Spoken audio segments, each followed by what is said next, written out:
আজ আয়নার সামনে দাঁড়িয়ে নিজেকে প্রশ্ন করলাম, কাকে সবচেয়ে বেশি ভালোবেসেছিলি? আয়না চুপ করে আমার চোখের দিকে তাকিয়ে বলল, তাকে, যে তোর ছিলই না। অদ্ভুত না? যার একটা মেসেজের জন্য সারা রাত জেগেছি।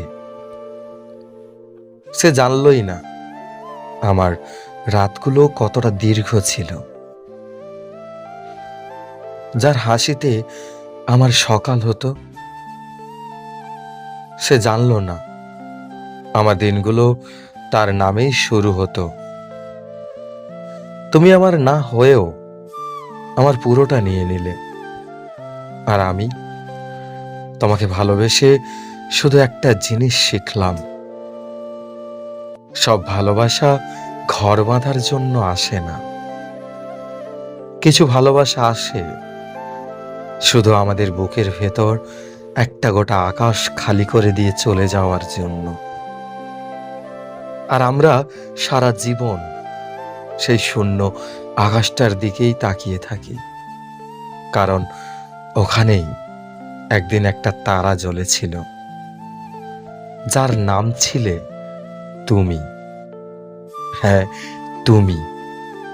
আজ আয়নার সামনে দাঁড়িয়ে হয়তো কথাগুলো বলছি, হয়তো আয়নাটা আজ আমার কথাগুলো শুনে ভেঙে যাবে,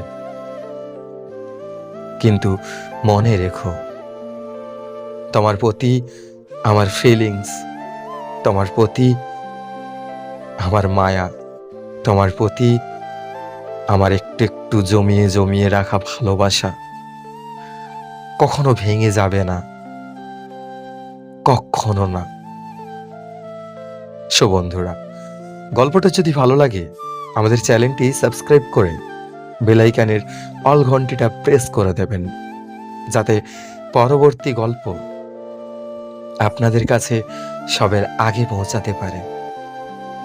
আর হ্যাঁ, নিজেদের বন্ধু বান্ধবীদের কাছে একটু গল্পটা শেয়ার করে দেবেন।